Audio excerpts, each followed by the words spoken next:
Oi, pessoal. Meu nome é Andréia Menescal, da Mala de Herança em Munique, e eu estou aqui hoje com a Juliane de Oliveira Hützer, da Mala de Herança em Tirol, que está completando 5 anos neste ano de 2020. E, como vocês já devem ter visto, a Juliane tem feito várias entrevistas com várias pessoas que têm feito parte desse processo, desses 5 anos de Mala de Herança em Tirol.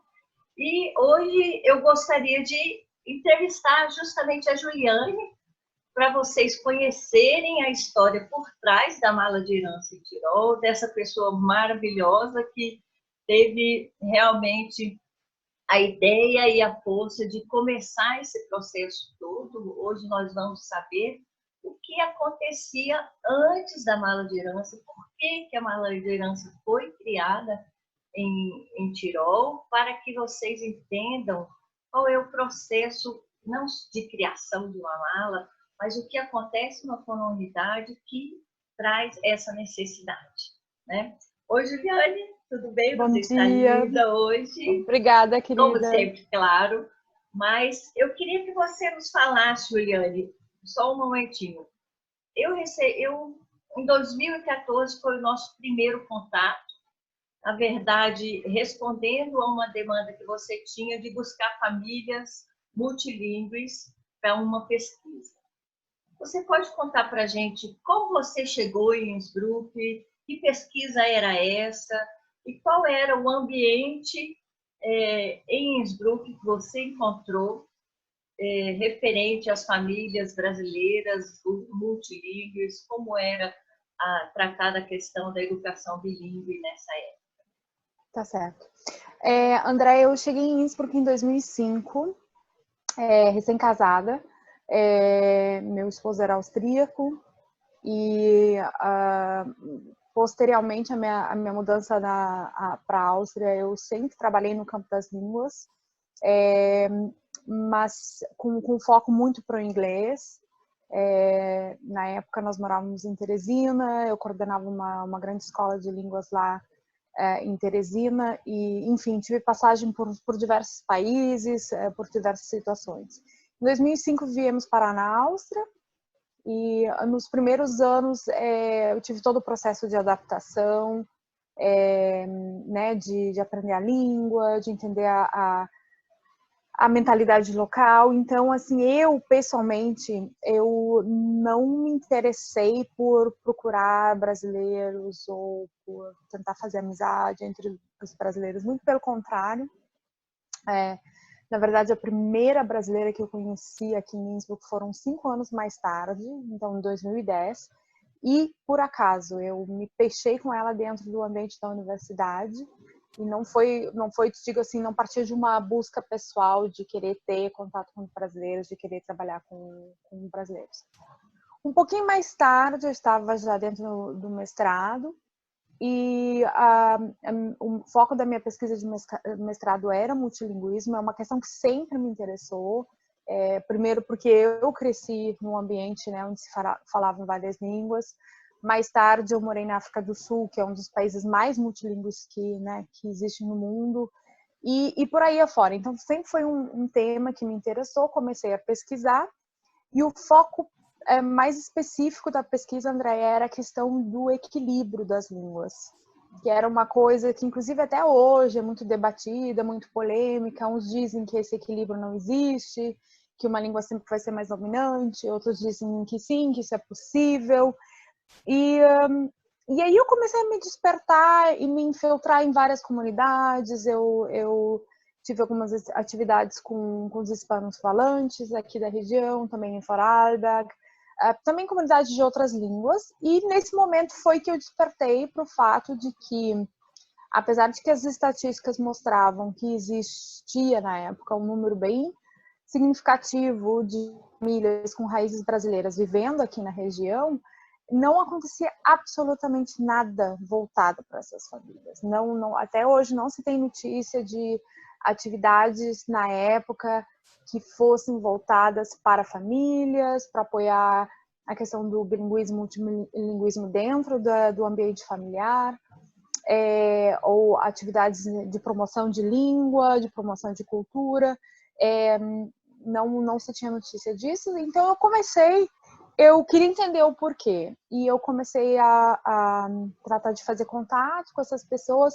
A primeira coisa que foi feita foi a criação, através das mídias sociais, do Grupo Brasileiros em Tirol, que foi uma forma que eu encontrei de convidar as pessoas, de chamar as pessoas, de conhecer essas pessoas, de bater um papo assim bem a nível informal para tentar entender por que nada acontece, apesar de ter muitas crianças, de ter, né, deveria ter um interesse. Como eram essas famílias? Eram famílias binacionais? Eram famílias brasileiras somente? Ou eram famílias realmente de uma certa maneira bem divergente do que a gente vê hoje no sentido da educação bilíngue também? Andréa, a Áustria é um dos países que tem leis de imigrações mais rígidas do mundo. Então, na grande maioria, as famílias que estão aqui são famílias que vieram em função de união familiar, em função do casamento. E são muito poucos casos onde, digamos assim, exista um profissional hiperqualificado que não exista no mercado austríaco, então consiga, por causa dessa demanda ou carência, consiga um visto de trabalho. Ou os outros casos que nós temos são de brasileiros que têm a descendência europeia e têm um passaporte europeu. Mas a grande maioria dos casos são, sim, famílias binacionais, são famílias que, enfim, que conseguem o visto, o status de residência através da união familiar. E o mais interessante ainda também é que, na grande maioria, a parte brasileira que vive aqui são mulheres. Isso é um quadro muito parecido, realmente, com vários lugares, eu acho, principalmente na Alemanha, né? A maioria é. Então, brasileiros em Tirol foi a sua primeira criação, digamos assim. Exato. Para buscar esse contato com as famílias, para conhecer essa realidade. Exato. Como é que foi isso? E também você falou que uma vez tinham outros grupos de imigrantes também que eram mais organizados, que existiam, que já existia também atividades para eles nesse sentido. Como é que foi esse contato também com esses grupos de outros migrantes? Eu tive um contato com a comunidade hispânica, porque eu também estudava espanhol na época. E tive contato com alguns projetos da comunidade italiana, conheci um pouquinho de perto o trabalho dos nigerianos, dos russos, dos poloneses, e eu tive contato em outros estados também. Eu tive contato com iniciativas em Vorarlberg.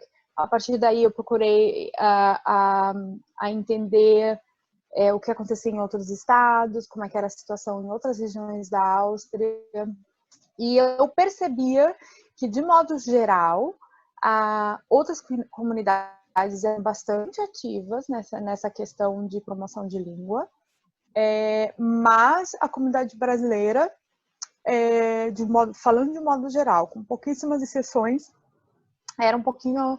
estava um pouquinho adormecida na época, Andréia. Nós tínhamos na época, assim, não sei, talvez é bom explicar para quem está nos assistindo. A Áustria tem uma política de promoção de línguas de herança a nível do sistema escolar. É um programa, assim, que eu digo bastante progressista. Digamos assim, é um direito garantido pela Constituição. Essa lei existe já desde a época dos anos 70. A Áustria oferece, assim, um grande número de línguas de herança dentro do ambiente escolar. São mais de 30 línguas que são oferecidas. E o português, na época, em Viena, né? Português na época, o quê? Peraí, só um pouquinho. Português na época não existia. Isso, o ensino do português como língua de herança na época, ele só existia em Viena. apesar de que os números nas outras regiões também fossem significativos e, digamos assim, preencheriam os requisitos por parte do Estado para dar o início a essas aulas nas escolas. Mas isso não acontecia aqui, nem no Tirol, nem em Vorarlberg, enfim, nem em outros estados. E isso vai ser o tema para o nosso, ou para outro vídeo que a gente vai fazer, que você vai falar um pouco desse processo aí também, né? Perfeito. Mas é interessante saber que não existia nessa época ainda nada.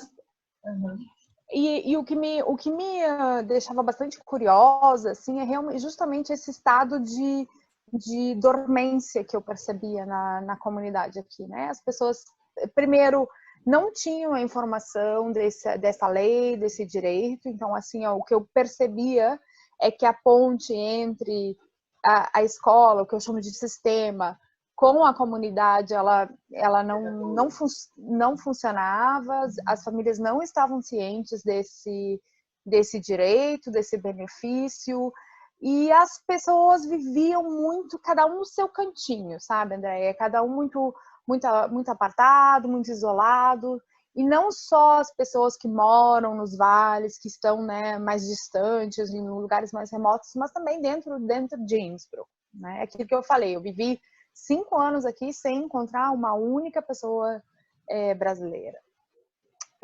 Então foi aí que começou. Eu comecei com o grupo Brasileiros em Tirol para chamar as pessoas, para conhecer, para entender o que acontecia, ou na verdade para entender o que não acontecia. E por que não acontecia, né?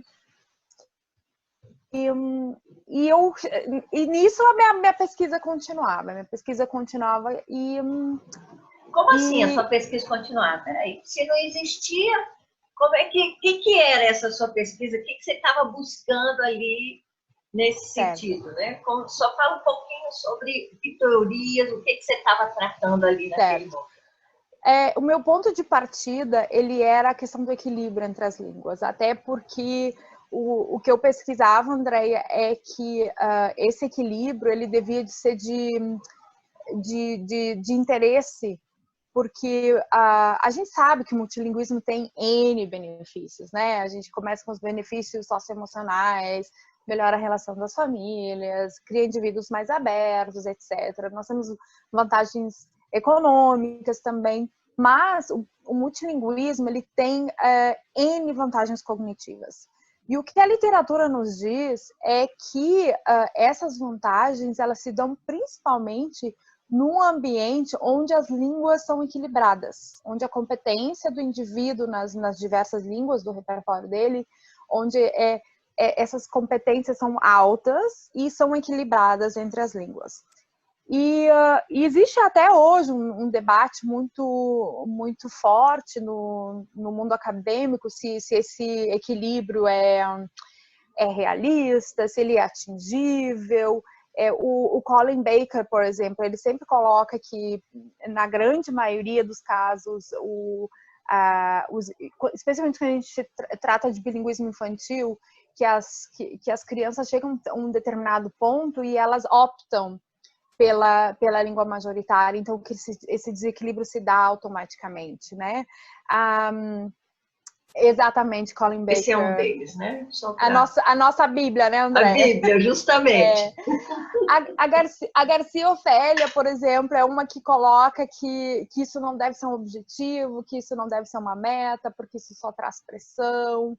É interessante isso, porque eu também, lendo isso, eu acredito piamente que isso é possível e acho justamente que a literatura, como você falou, a leitura disso também é primordial, né? Para poder manter esse equilíbrio, né? Mas todas as outras coisas. Vamos lá. Então foi... E aí, Andréia, quando eu falo na pesquisa, minha pesquisa inicial, ela era totalmente... eu estava estudando a teoria, lendo muito, li sobre o que diferentes pessoas diziam a respeito, qual era a realidade em diferentes países. E aí, Andréia, eu voltei para uma coisa muito empírica, que foi a minha experiência pessoal na África do Sul, Uhum. onde eu vivi, nunca vi um país mais multilingüe que esse. Eu sei que na Índia temos uma situação tão interessante, mas eu nunca vi tantas línguas sendo faladas dentro de um pequeno espaço Uau. Uhum. e na época eu trabalhava para uma família cujo o pai era grego, a mãe era húngara, e as crianças nasceram na África do Sul, falavam, além de grego e húngaro, falavam inglês e africano, e uma língua africana, Suto, exatamente, era a língua africana da região. E essas crianças, inclusive o menorzinho, me impressionava muito a facilidade que eles tinham de trocar de uma língua para outra, de reconhecer, de associar qual pessoa fala qual língua, em qual situação eu devo usar tal língua. Então, eles tinham uma sensibilidade muito apurada em relação a isso. Eu lembro de situações assim, por exemplo, o menino está num diálogo com o pai em grego e a mãe entrar no ambiente e a mãe não falava grego, o pai não falava húngaro. Então, o menino sabia que instintivamente que ele tinha que trocar para o inglês porque ela era a língua em comum entre os pais. O pai saía da sala, ele trocava para o húngaro e seguia a conversa com a mãe em húngaro. E a gente vive aqui no ambiente, André, eu não sei como é que é na Alemanha ou na Baviera, mas aqui no Tirol, durante muito tempo, o multilinguismo foi muito problematizado, né? É um drama, enfim, muitos preconceitos em relação a isso. Continua, e na época... continua. Aqui tem, e realmente isso ainda existe, é tão presente na nossa realidade que é impressionante, né? Aqui eu vejo que tem tido mudanças nesses últimos 5 anos. Talvez a gente pode dedicar um bloco para falar só sobre isso. Mas na época, legal. sim, era muito problematizado e eu trazia à memória todas as experiências que eu tinha tido na África do Sul. E eu comecei a pensar em condições. Eu pensei assim, tá, bilinguismo ou multilinguismo equilibrado é um alvo que vale a pena, né, a gente atingir em função dos benefícios cognitivos, né? Deveria ser de interesse das famílias chegar a esse ponto por causa de todos os benefícios cognitivos que a criança vai ter em função disso. Mas para mim a questão era como é que a gente chega lá? Quais são as condições que precisamos criar, se elas não existem, para gente chegar lá. E foi a partir disso aí que eu criei um modelo, que eu chamo um modelo holístico, na época eu trabalhava muito com o bilinguismo, com a questão de 2 línguas, mas podemos falar de multilinguismo também, para a gente atingir esse equilíbrio. E esse modelo, Andréia, ele era um tripé, era um triângulo, né?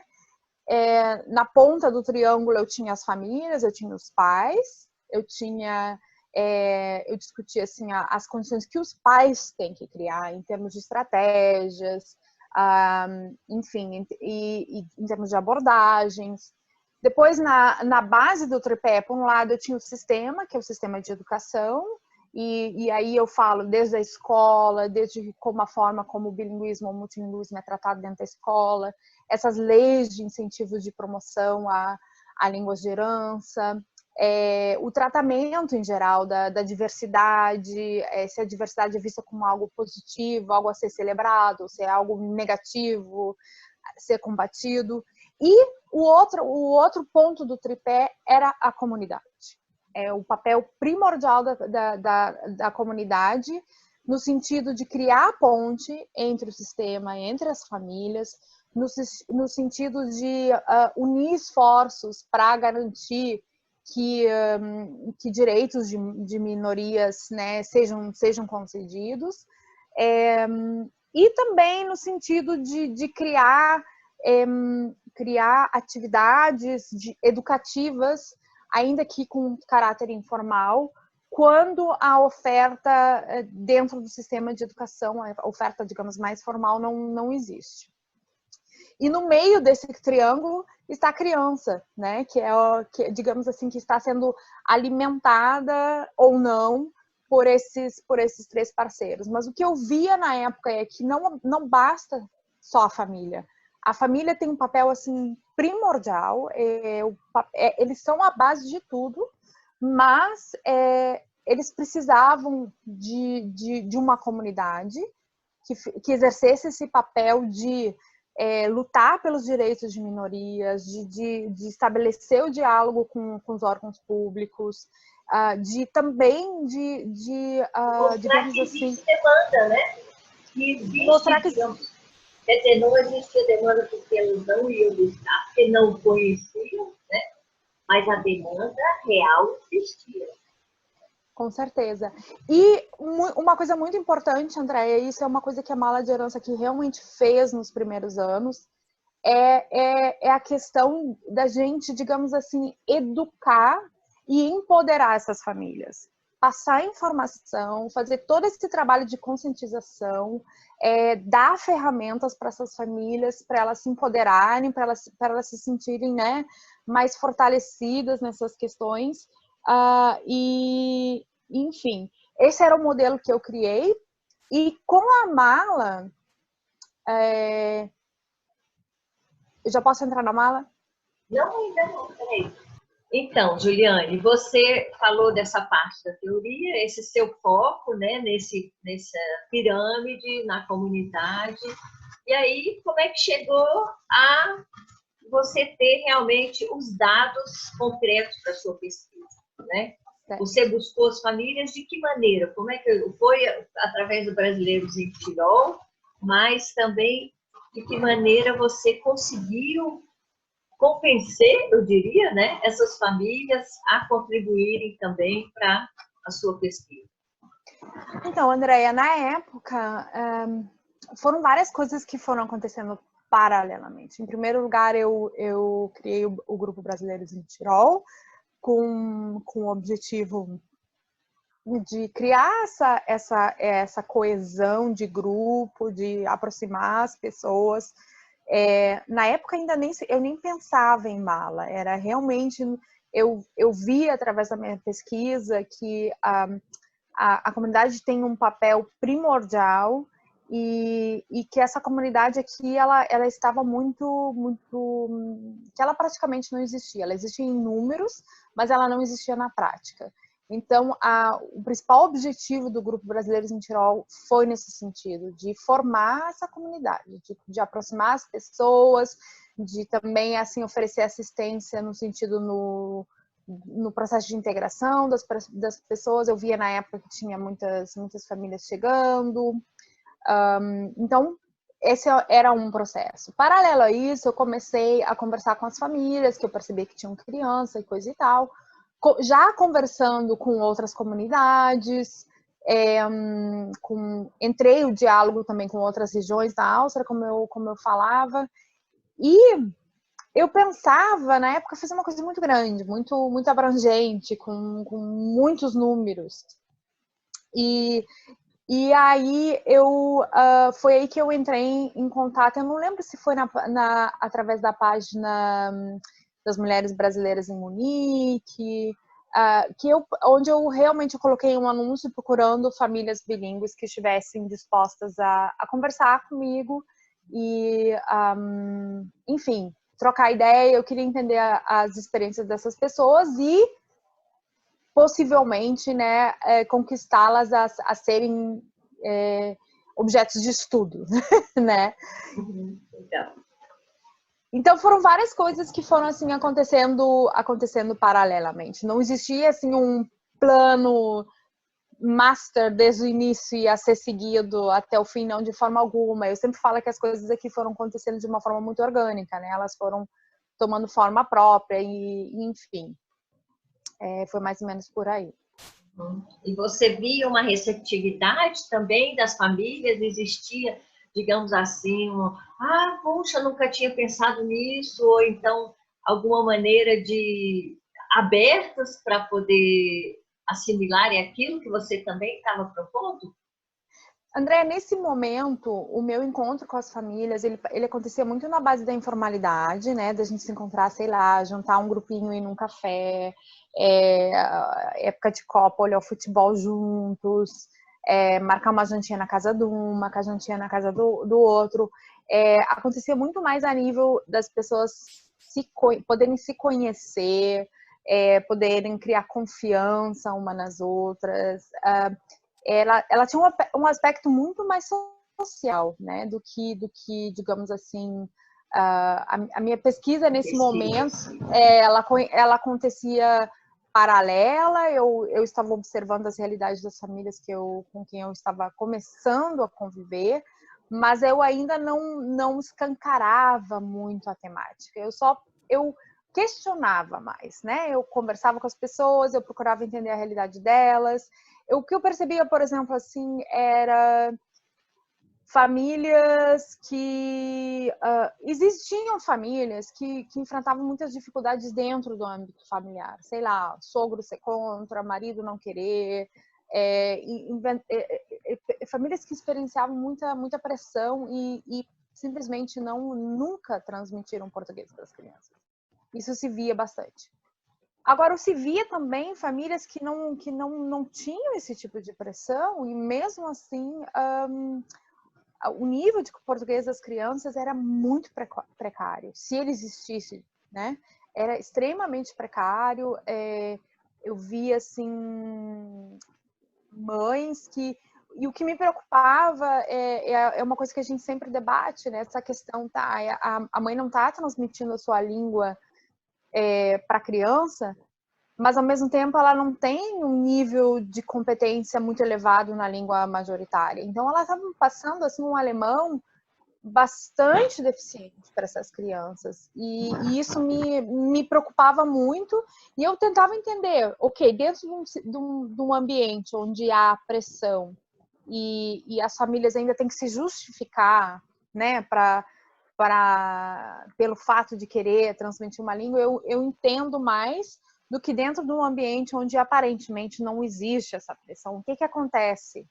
Mas essa é a questão, né, Ju? A gente nunca sabe qual é o processo em que essa família vive, o que ela vive em termos de pressão social, quer dizer, talvez social Também.